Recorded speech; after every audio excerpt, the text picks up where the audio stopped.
کو دے دی گئی، تقسیم کر دی گئی اور مسلمان مظلوم ہو گئے۔ وہ مسلمان جو فارسی کا ماہر تھا، جو عربی کا ماہر تھا، جو اردو کا ماہر تھا، جو پڑھا لکھا سمجھا جاتا تھا، 1857 کی جنگ آزادی کے بعد وہ مسلمان جو تھا وہ ان پڑھ سمجھا جانے لگا۔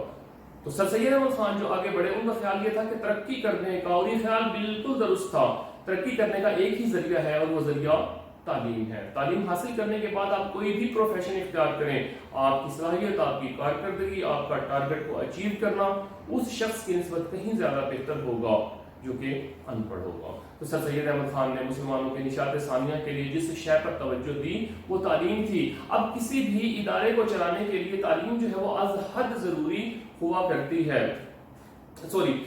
روپیہ جو ہے وہ از حد ضروری ہوا کرتا ہے۔ جیسے گھر کو چلانے کے لیے ہمیں کیا چاہیے؟ فائنانس چاہیے۔ ادارے کو چلانے کے لیے ہمیں فائنانس چاہیے۔ تو ایک تحریک تھی، اس کے لیے پیسے نہیں بلکہ پیسوں کا، فائنانس کا ڈھیر چاہیے تھا۔ اور سر سید احمد خان کی مالی حالت یہ تھی کہ مرتے دم تک سر سید احمد خان کے پاس خود اپنا گھر بھی موجود نہیں تھا، قسم بستی کی زندگی انہوں نے گزاری۔ تو سر سید احمد خان کو اس تحریک کو چلانے کے لیے پیسوں کی ضرورت تھی، اور پیسے انگریز نے تو دینے نہیں تھے کیونکہ ان کے خلاف کام کرنا تھا، ہندوؤں نے تو دینے نہیں تھے، اور مسلمانوں کے پاس خود فائنانس موجود نہیں تھا۔ کل کے بادشاہ آج کے فقیر بن چکے تھے۔ 635 ریاستوں کے مالک جو تھے وہ آج جھگیوں میں اپنی زندگی گزار رہے تھے، لیکن چند ایک مسلمان ایسے تھے جن کے پاس پیسہ موجود تھا، لیکن وہ اپنا پیسہ اس تحریک پر صرف کرنے کے لیے تیار نہیں تھے۔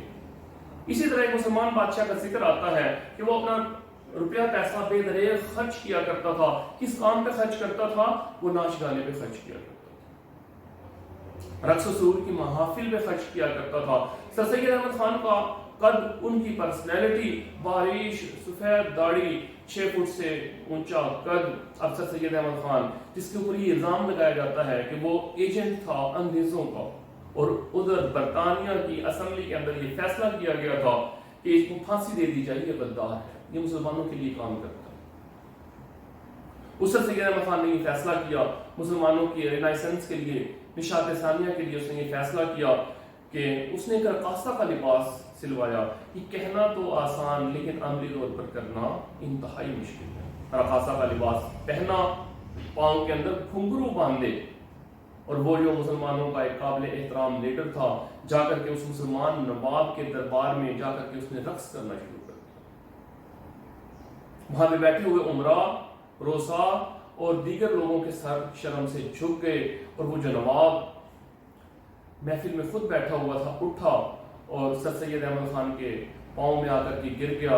اور آپ کو پتہ ہے کہ بادشاہوں نوابوں کا انداز یہ ہوتا ہے کہ وہ قیمتی ہیروں سے بنے ہوئے، جوہرات سے بنے ہوئے ہار پہنے ہوئے ہوتے ہیں۔ اس نے اپنے تمام ہار اتارے اور سر سید احمد خان کے حوالے کر دی اور بے پناہ دولت دی۔ اس طرح سے ایک تحریک کا آغاز ہوا، اس تحریک کو تحریک علی گڑھ کہا جاتا ہے۔ سر سید احمد خان نے 1859 کے اندر غازی پور، 62 کے اندر مراد آباد، اور 1875 کے اندر جو تھا علی گڑھ کے اندر MAO محمدن اینگلو اورینٹل جو اسکول تھا وہ بنایا۔ بعد میں کالج 1920 میں جو تھا وہ یونیورسٹی میں تبدیل ہو گیا۔ آپ نے انگریز اساتذہ کو بھی اپنے اداروں کے اندر بھرتی کیا، ہندوؤں کو بھی آپ نے بھرتی کیا۔ آپ ہندو بچوں کو پکڑ پکڑ کے اپنے تعلیمی اداروں میں داخل کیا کرتے تھے تاکہ اس گیپ کو کم کیا جا سکے، مسلمانوں کو، انگریزوں کو، ہندوؤں کو قریب لایا جا سکے اور ایک پلیٹ فارم پر اکٹھا کیا جا سکے۔ سر سید احمد خان جو ہے وہ بلا کے انشا پرداز تھے، بہترین ایک رائٹر تھے۔ آپ نے خود بھی کتابیں لکھیں اور ڈپٹی نذیر احمد جیسے لوگوں سے، حالی جیسے لوگوں سے کتابیں لکھوائیں اور اردو ادب کے اندر گراں قدر اضافہ کیا۔ سیاست کے اندر آپ کی خدمات کیا تھی؟ آپ مسلمانوں کو منع کیا کرتے تھے کہ سیاست سے دور رہیں، سب سے پہلے اپنے آپ کو سٹیبل کریں، سب سے پہلے اپنی جیب مضبوط کریں، سب سے پہلے اپنے فائنانس کو مسئلہ حل کریں، اس کے بعد جو ہے کسی اور طرف جائیں۔ شروع میں سر سید احمد خان خود حامی تھے ہندو اور مسلم اتحاد کے۔